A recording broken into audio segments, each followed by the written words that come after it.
Hello viewers, welcome to review on point. I hope आप सब सही होंगे। बरज़क की लास्ट एपिसोड चली थी और वो यूट्यूब से उतरी नहीं थी। जब सब ने देख ली, जिसने देखनी थी अपनी तसल्ली कर ली, तो फिर उन्होंने वो यूट्यूब से हमारे मुल्क में उसको बैन कर दिया। कुछ चीज़ें जो कि मेन स्टोरी लाइन थी आका और मेहताब की लव स्टोरी की, जो कि एक्चुअली में मुझे भी इंट्रिग कर रही थी। एपिसोड नंबर 5 में हमें बहुत क्लैरिटी से पता चल गया था कि मेहताब के साथ क्या हुआ था। अब एपिसोड 6 में सिर्फ़ और सिर्फ इस चीज़ को एक्सपेक्ट कर रही थी मैं कि हमें पता चले कि आका मीन्स जो जाफ़र है उसके साथ क्या हुआ आखिर में। और मैंने अभी तक जितने जितने लोगों के रिव्यूज़ देखे या जितने लोगों से बात की इस बारे में, उन सब की अलग अलग बातें थीं इस आखिरी एपिसोड को लेके। सब ही कंफ्यूज थे, किसी को कुछ क्लियर नहीं हुआ कि एक्चुअली में ये हुआ क्या है। एक तो वही बात कि टू मच ऑफ सिंबलिज़म था, हर चीज़ में सिर्फ सिंबल्स ही सिंबल्स थे। थोड़ी बहुत जो बात समझ में आई वो ये आई कि शहरयार की फ़ाइनली मुलाकात हो जाती है लीना से। मतलब ये एक इम्पॉर्टेंट ट्रैक था कि हमें समझ नहीं आ रहा था कि जो शहरयार है उसकी जो बैक स्टोरी थी हमने बहुत कम देखी थी। स्टार्टिंग में ही हमने देखा कि जितने भी लोग हमें नज़र आ रहे थे और हमने सारी एपिसोड में हर बंदे को जिसको भी देखा वो सब एक ही गाना गा रहे थे। एक और इम्पॉर्टेंट बात हुई थी वो ये हुई थी कि जाफ़र और जब्बार जो होते हैं, जब उनकी आपस में बातचीत होती है तो उनके भी दिल की जो बातें होती हैं कि जब्बार ने ऐसा क्यों किया और जाफ़र ऐसा क्यों था, ये सारी बातें भी क्लियर हो गई। अब इतनी स्टोरी देखी जाए ना तो इट्स ओके, समझ में आती है दिमाग में कि अच्छा हुआ क्या।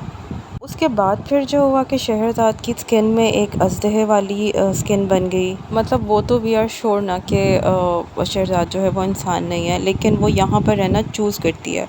जब वो एक रेड कलर के कपड़ों में लिपटी हुई औरत आती है और उसको पूछ ले जाने के लिए खड़ी होती है, तो वो वहाँ जाने से इनकार कर देती है जहाँ पर वो जा रही होती है औरत। दूसरी कंफ्यूजिंग बात ये कि जो लोग आए थे अपनी लड़कियों को देखने के लिए कि शायद उनकी एक झलक मिल जाए और उनके लिए सामान लेके आए थे, एंड में वो लड़कियां वो कपड़े पहन के चेंज करके इस तरह वहाँ से मूव करती हैं जैसे कि वो मरी भी नहीं थी और वो अलाइव थी। और फिर वो हमें नज़र आई कि वो कपड़े वगैरह चेंज करके वहाँ से चली गई हैं।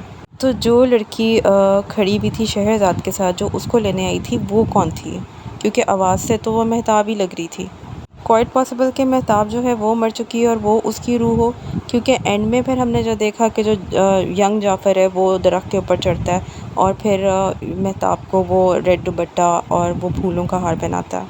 मे बी कंक्लूजन यही हो, मगर जिस तरह से वो दिखाई गई वो बहुत ज़्यादा कंफ्यूजिंग थी। इसके अलावा सॉरी टू से जो भी ड्रामे के साथ जो जितनी हाइप क्रिएट हुई भी थी इस ड्रामे की और जो कुछ एक्सपेक्टेशन थी लोगों को, वैसा कुछ भी नहीं हुआ। डायरेक्शन अच्छी थी, एस्थेटिक अच्छे थे, बहुत कुछ बहुत ज़बरदस्त था ड्रामे के अंदर, मगर एंड से ये सब कुछ एक्सपेक्ट नहीं किया जा रहा था कि ऐसा सब कुछ होगा। इन द एंड जो जाफ़र होता है उसकी जो दो मरी हुई बीवियाँ होती हैं वो उसको लेकर जाती हैं एक पहाड़ की चोटी पर, और फिर हमने एक धुंध सी देखी और जाफ़र गायब हो गया। मतलब कि नो क्लैरिटी कि वो मर गया या उसकी रूह कहीं चली गई या मेहताब उसको लेके उड़ गई, कुछ क्लैरिटी नहीं आई।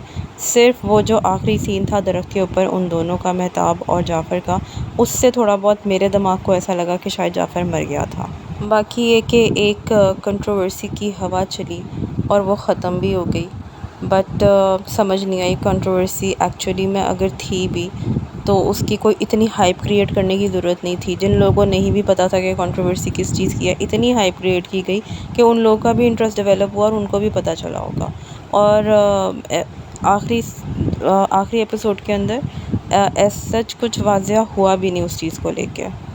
ऑब्वियसली राइटर और डायरेक्टर की एक झकी मारी उसने, अगर वो इस चीज़ को भी अपनी स्टोरी के अंदर उसने ऐड ऑन किया। अगर इस स्टोरी के अंदर उस सारे सिनेरियो को ऐड ऑन ना किया जाता तो तब भी ड्रामा ऐसा ही रहता भाई जिस तरह का चल रहा था। बहुत सारे लोग एंडिंग से इतने खुश नहीं हुए होंगे। एनीवे, ड्रामा था, आया ख़त्म हो गया, मगर भाई हाइप बहुत हुई इस ड्रामे की। जितनी स्टोरी में नहीं थी बात, उसको उतना कंट्रोवर्सी ने ऊपर चढ़ा दिया। खैर, अगर आप लोगों ने देखी एपिसोड तो आप लोगों को कैसी लगी? और हाँ, ये चुल भी समझ नहीं आई बिल्कुल कि जब आपने वो लास्ट एपिसोड यूट्यूब पे चलानी ही है तो फिर 2 दिन पहले उसको अनाउंस करने की क्या तुक बनती है कि पाकिस्तान में ये एपिसोड नहीं चलेगी, सिर्फ इसलिए कि लोग ज़रूर देखें। एक सस्ती पब्लिसिटी का तरीका लगा ये तो। Anyway, you guys subscribe the channel, share the video, like the video, क्योंकि आने वाले हैं और भी बहुत सारे रिव्यू और बहुत अच्छे ड्रामों के review. Take care, thank you.